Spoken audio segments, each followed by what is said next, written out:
नमस्कार दोस्तों, फिर से स्वागत है आपका आपके अपने चैनल एग्ज़ाम द्वार में। 26 मई 2020 के करंट अफेयर्स के साथ हम फिर से हाजिर हैं। तो आइए शुरू करते हैं आज का करंट अफेयर्स। हमारे चैनल एग्ज़ाम द्वार को लाइक करना, शेयर करना और सब्सक्राइब करना ना भूलें। हमारे चैनल पे आपको RRB NTPC previous year maths solution, उसके अलावा chapter wise math series, 50-50 series और जीके और करंट अफेयर्स के सीरीज मिलेंगे। साथ ही रीजनिंग के भी वीडियो मिलेंगे। तो हमारे चैनल को जितना हो सके उतना शेयर कीजिए और सब्सक्राइब कीजिए। बढ़ते हैं आज के पहले करंट अफेयर्स की तरफ। प्रधानमंत्री नरेंद्र मोदी ने हाल ही में चक्रवात प्रभावित उड़ीसा के लिए कितने करोड़ रुपए के राहत पैकेज की घोषणा की है? 700 करोड़ रुपए, 500 करोड़ रुपए, 300 करोड़ रुपए, 400 करोड़ रुपए, ये इसके ऑप्शन थे। प्रधानमंत्री नरेंद्र मोदी ने हाल ही में चक्रवात प्रभावित उड़ीसा के लिए कितने करोड़ रुपए के राहत पैकेज की घोषणा की है? और इसके ऑप्शन है 700 करोड़ रुपए, 500 करोड़ रुपए, 300 करोड़ रुपए, 400 करोड़ रुपए। और इसका सही उत्तर है 500 करोड़ रुपए। आइए जानते हैं इसकी व्याख्या। प्रधानमंत्री नरेंद्र मोदी ने हाल ही में उड़ीसा के अम्फान चक्रवात से प्रभावित इलाकों का हवाई दौरा किया। प्रधानमंत्री ने ओडिशा के लिए 500 करोड़ रुपए के राहत पैकेज का ऐलान किया है।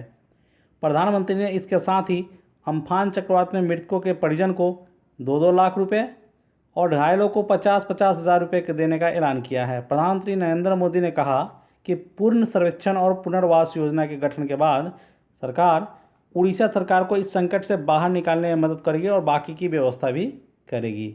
बढ़ते हैं आज के अगले करंट अफेयर्स की तरफ।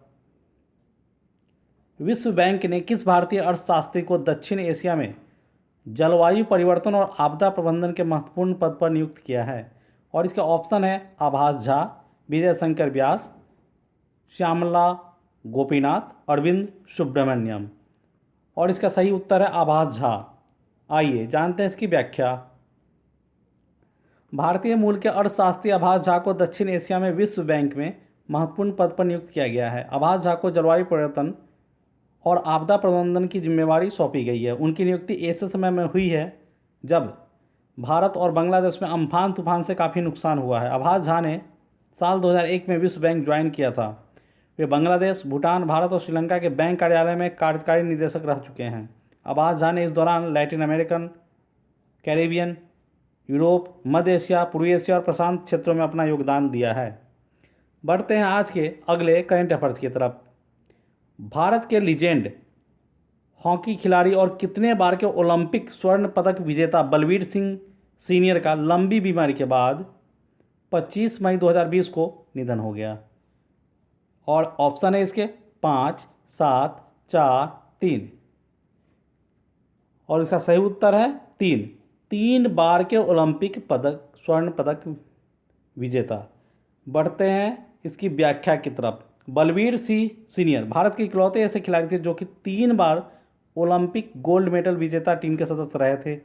वे लंदन 1948, हेलेंस्की 1952 और मेलबर्न 1956 ओलंपिक में गोल्ड जीतने वाली भारतीय टीम का हिस्सा थे। बलवीर सिंह सीनियर को साल 1956 के मेलबर्न ओलंपिक में भारत का कप्तान बनाया गया था। भारत सरकार ने साल 1957 में बलवीर सिंह को पद्म श्री से सम्मानित किया था। वे साल 1975 की विश्व कप विजेता टीम के मैनेजर थे। बढ़ते हैं आज के अगले करंट अफेयर्स की तरफ। सार्वजनिक क्षेत्र के किस बैंक ने कोरोना वायरस कोविड-19 से प्रभावित अपने सभी लेनदारों को ऋण सहायता उपलब्ध कराने की घोषणा की है? और इसका ऑप्शन है पंजाब नेशनल बैंक, भारतीय स्टेट बैंक, देना बैंक और केनरा बैंक। और इसका सही उत्तर है केनरा बैंक। आइए जानते हैं इसकी व्याख्या। केनरा बैंक ने कोरोना वायरस से प्रभावित कर्जदारों को केनरा क्रेडिट सपोर्ट के जरिए क्विक लोन मुहैया कराएगा ताकि उन्हें लिक्विडिटी सपोर्ट मिल सके। इससे वे अपनी जरूरी बकाया बिल या किराए का भुगतान कर सकेंगे। केनरा बैंक की इस योजना के तहत कर्जदारों अपने कार्यशील पूंजी के 10% या 150 करोड़ रुपये तक का लोन ले सकते हैं। केनरा बैंक ने बताया कि उसने अभी तक कृषि, स्व सहायता समूह और रिटेल कैटेगरी के तहत 4,300 करोड़ रुपये का लोन जारी कर दिया है। केनरा बैंक ने बताया कि उसने मार्च 2020 से लेकर अब कॉर्पोरेट्स और सूक्ष्म, लघु और मध्यम उद्यम MSME को 60,000 करोड़ रुपए का लोन जारी कर दिया है। बढ़ते हैं आज के अगले करंट अफेयर्स की तरफ।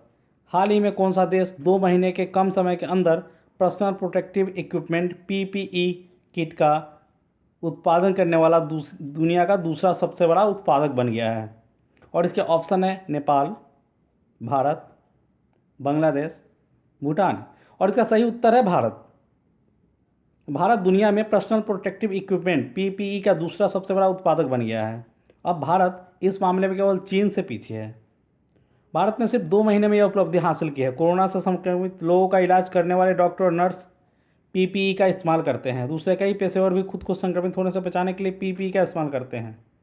भारत ने कोरोना की चुनौती को अवसर के रूप में इस्तेमाल करने का फैसला किया, जिसके चलते आज भारत में रोजाना लाखों PPE का उत्पादन हो रहा है। हमारे चैनल पे आपको RRB NTPC से संबंधित कई सारी जानकारी मिलेंगी। RRB NTPC में पूछे गए मैथ, GK, करंट अफेयर्स और आगामी RRB NTPC में होने वाले एग्जाम से संबंधित क्वेश्चंस मिलेंगे। तो हमारे डिस्क्रिप्शन में जाए, आपको लिंक मिलेंगे वीडियोज़ के, वहाँ देखिए और तैयारी कीजिए। बढ़ते हैं आज के अगले करंट अफेयर्स की तरफ। प्रधानमंत्री नरेंद्र मोदी ने चक्रवात प्रभावित बंगाल के लिए, पश्चिम बंगाल के लिए कितने करोड़ रुपए के राहत पैकेज की घोषणा की है? और इसके ऑप्शन है 1,000 करोड़ रुपए, 500 करोड़ रुपए, 1,500 करोड़ रुपए, 1,100 करोड़ रुपए। और इसका सही उत्तर है 1,000 करोड़ रुपए। आइए जानते हैं इसकी व्याख्या। प्रधानमंत्री नरेंद्र मोदी ने 22 मई 2020 को पश्चिम बंगाल में अम्फान तूफान से हुई तबाही का हवाई सर्वेक्षण कर जायजा लिया। उन्होंने केंद्र की तरफ से बंगाल को 1,000 करोड़ रुपए का मदद का घोषणा किया। उन्होंने उम्मीद जताई कि बंगाल फिर से उठ खड़ा होगा। प्रधानमंत्री ने कहा कि प्रधानमंत्री राहत कोष से तूफान में मारे गए लोगों को 2 लाख रुपए के मुआवजा का घोषणा किया, जबकि घायलों को 50,000 रुपये घोषणा की गई। पश्चिम बंगाल में आए अम्फान तूफान ने जान माल का काफ़ी नुकसान किया है। पश्चिम बंगाल में अम्फान तूफान 160 से 180 किलोमीटर प्रति घंटे की रफ्तार से दस्तक दी थी। बढ़ते हैं आज के 7वें करंट अफेयर्स की तरफ। किस राज्य के पूर्व स्वास्थ्य मंत्री तथा वित्त मंत्री राजेंद्र प्रसाद सिंह का गुरुग्राम में एक अस्पताल में निधन हो गया है? किस राज्य के पूर्व स्वास्थ्य मंत्री तथा वित्त मंत्री राजेंद्र प्रसाद सिंह का गुरुग्राम के एक अस्पताल में निधन हो गया है? और इसका ऑप्शन है उत्तर प्रदेश, झारखंड, पंजाब, दिल्ली। और इसका सही उत्तर है झारखंड। आइए जानते हैं इसकी व्याख्या। राजेंद्र प्रसाद सिंह को कोल सेक्टर के बड़े नेता माने जाते थे। बिहार में 2 बार मंत्री रहे, साथ ही झारखंड में भी हेमंत सोरेन सरकार में ऊर्जा, स्वास्थ्य, वित्त और संसदीय कार्य मंत्री रह चुके हैं। वर्तमान में इसी राजेंद्र प्रसाद इंटक के राष्ट्रीय महामंत्री भी थे।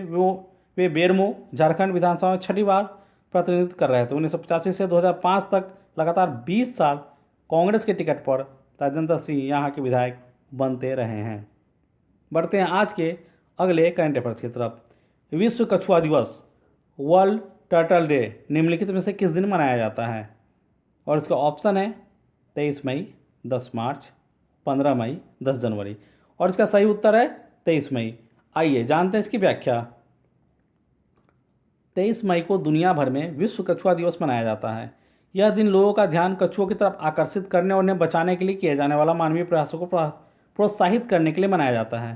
पहली बार विश्व कछुआ दिवस 2000 में मनाया गया था। तब से आज तक यह सिलसिला जारी है। कछुओं की प्रजाति विश्व की सबसे पुरानी प्रजाति, जीवित प्रजातियों लगभग 200 मिलियन वर्ष में से एक मानी जाती है।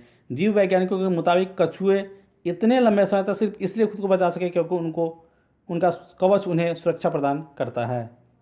आइए बढ़ते हैं आज के अगले करंट अफेयर्स की तरफ। किस देश की निजी इक्विटी कंपनी KKR ने रिलायंस इंडस्ट्री लिमिटेड के जियो प्लेटफॉर्म्स में हाल ही में 11,367 करोड़ रुपए निवेश करने का ऐलान किया है? और इसका ऑप्शन है अमेरिका, नेपाल, चीन, रूस। और इसका सही उत्तर है अमेरिका। आइए जानते हैं इसकी व्याख्या। अमेरिका की निजी इक्विटी कंपनी KKR ने रिलायंस इंडस्ट्री लिमिटेड के जियो प्लेटफॉर्म्स में हाल ही में 11,367 करोड़ रुपये निवेश करने का ऐलान किया है। Facebook, silver lake, Vista partners और जनरल अटलांटिक के बाद एक माह में जियो प्लेटफॉर्म में यह 5वां बड़ा निवेश है। KKR को मिलाकर एक महीने में कुल 78,562 करोड़ रुपये निवेश की डील हो चुकी है। KKR का एशिया में किसी कंपनी में यह सर्वाधिक राशि का निवेश है। आइए बढ़ते हैं आज के 10वें और अंतिम करंट अफेयर्स की तरफ। किस राज्य सरकार ने राष्ट्रव्यापी लॉकडाउन के कारण प्रभावित राज्य के एमएसएमईज क्षेत्र को सहारा देने के लिए रीस्टार्ट नाम से एक नया कार्यक्रम शुरू किया है? और इसके ऑप्शन है पंजाब, कर्नाटक, दिल्ली, आंध्र प्रदेश। और इसका सही उत्तर है आंध्र प्रदेश। आइए जानते हैं इसकी व्याख्या। इस कार्यक्रम से एमएसएमईज की 98,000 इकाइयों को लाभ होने की उम्मीद जताई गई है, जो 10 लाख से अधिक लोगों को रोजगार प्रदान करती है। इसके अंतर्गत एमएसएमई सेक्टर के पुनरुद्धार के लिए आंध्र प्रदेश सरकार 1100 करोड़ रुपये खर्च करेगी। मुख्यमंत्री ने 450 करोड़ रुपये की पहली किस्त जारी करते हुए कहा कि एमएसएमई सेक्टर की फर्मों को कम ब्याज दरों पर इनपुट पूंजी ऋण प्रदान करने के लिए 200 करोड़ रुपये का एक विशेष कोष बनाया जाएगा। और इसी के साथ हमारा आज का ये करंट अफेयर्स ख़त्म होता है। 27 मई 2020 को हम फिर हाजिर होंगे ताज़ा तरीन करंट अफेयर्स के साथ। तब तक हमारे चैनल एग्जाम द्वार को आप लाइक करें, शेयर करें और सब्सक्राइब करें। हमारे चैनल पे आपको मैथ, जीके, रीजनिंग, साथ ही previous year question bank, current affairs और जीके के वीडियोज़ मिलेंगे। आप इन वीडियोज़ के लिए हमारे चैनल पे जा सकते हैं या फिर हमारे डिस्क्रिप्शन में, इस वीडियो के डिस्क्रिप्शन में आपको लिंक मिलेंगे जिस पर क्लिक करके उन वीडियो को आप देख सकते हैं। आज के लिए बस इतना ही। Good bye.